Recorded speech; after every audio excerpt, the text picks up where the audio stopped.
here's a method on how to become more present and how to enter into the state of flow more quickly. Okay, so when we look up things about flow and it says how to be in flow, the next preceding talk is going to be about all the different phenomenon that have been observed, things that can be measured, distinctions about the environment, things that go on when people are in flow, the reason why it's beneficial, and that's it. You know, it's funny how when you look up things on how to do things and a method on how to do things, people give you all the benefits. You know, oh, this is so beneficial. That's great. That's why I'm watching. How do you do it? Like, what's the method that you came up with? Well, you know, all these environmental factors lead to flow. Great. Now, what do I do? Now, what do I do? Well, you know, I have this story about one time I was surfing a wave. That's great. Wonderful. I'm glad you had a great experience. How do I get in flow? How do I get there? Well, we have this observation that, you know, the neocortex kind of shuts off and then you just get into a state of pure doing. You know, it's where your entirety of your mind is focused and coherent on one subject. Okay, that's a description. Excellent. Okay, and at least we have something. And now, okay, and then neocortex kind of shuts off. Okay, so neocortex shuts off, so the inner critic shuts off. Okay, and then you just get into state of pure doing. You're just doing the thing. You're just in the doing. And, okay.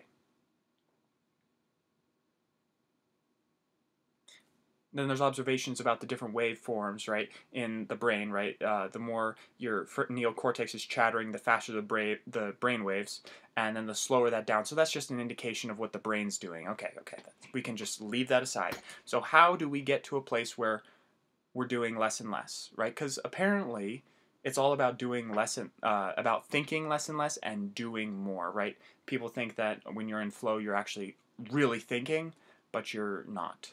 You're not really thinking that hard, right? So it basically becomes really weird that the least amount of effort you can put into it actually gives you exponential returns.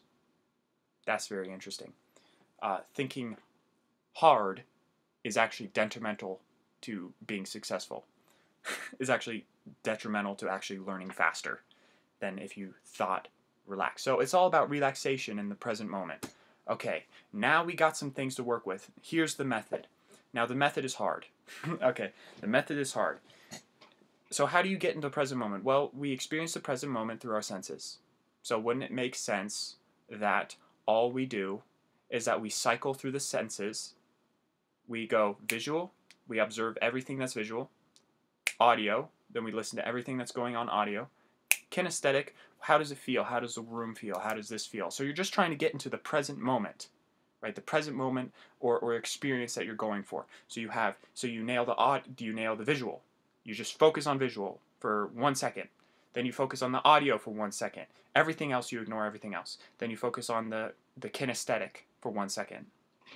Then if you have smell or taste, if taste is actually pertinent, or smell is not actually pertinent. So you have basically at least 4 senses. Now those are groupings. Senses are groupings, right? Because in kinesthetic, right, you can feel pressure, you can feel hot and cold, you can feel balance, you know, you can feel that. Okay, and that's not just, you know, kinesthetic, right? That's a grouping. Okay, so there's multiple different submodalities in the kinesthetic or audio or visual, but we're just going to nail all of them and cycle through them. So what are we doing? We're going, what am I observing? You're not actually thinking, what am I observing? You're going, okay, all that's important right now is all the visual information I can possibly handle. Click. Okay, now all the audio information I can handle is important. All of it, all of it. There's nothing too small. Nothing too small. All of it. Then the kinesthetic. Okay, I want to feel everything. Everything, right? Everything. What does it feel like? What does it feel like to sit in the chair? What does it feel like to breathe? Everything that you could possibly feel, all that information is equally valid. And so what you're doing is that there's this thing called the reticular activation system, right? Just another observation. It's basically the filter in which we view things that are important. Okay? So what we're doing is that we're removing that filter, so as much information, unanalyzed information, right? Because we're not trying to, think that hard. So we're trying to get as much information of the current moment and experience as possible. So we're opening that up. We're opening the floodgates of information into our head through the audio, through visual, audio, kinesthetic, and smell. I'm just going to say smell because that's easier to say, and I forget which one's which. Okay. So basically we do that, and we cycle through these senses. Now, if you're focusing on visual, audio, kinesthetic, and you have a beat, right? If you have a metronome, or you get like one of those cheap, those actually free apps on your phone, you can plug them in, and you can set the tempo. All visual information, audio, kinesthetic, smell, visual, audio, kinesthetic, smell, visual, audio, kinesthetic, smell, visual, audio, kinesthetic, smell. And basically you're cycling through all the senses. Now, when you're cycling through something and you're directing your attention to all of that information in the present moment, guess what you're not thinking about? The date you just went on 5 minutes, like an hour ago, or a day ago. You're not thinking about what you need to do for school. You're not thinking about what you need to do for your career. You're not thinking about getting into existential crises of the meaning of life or whatever. You are thinking, I'm in the moment, I want to be in flow, so I'm thinking all visual information, all audio information, all kinesthetic, and eventually you get it so fast that they all blur together.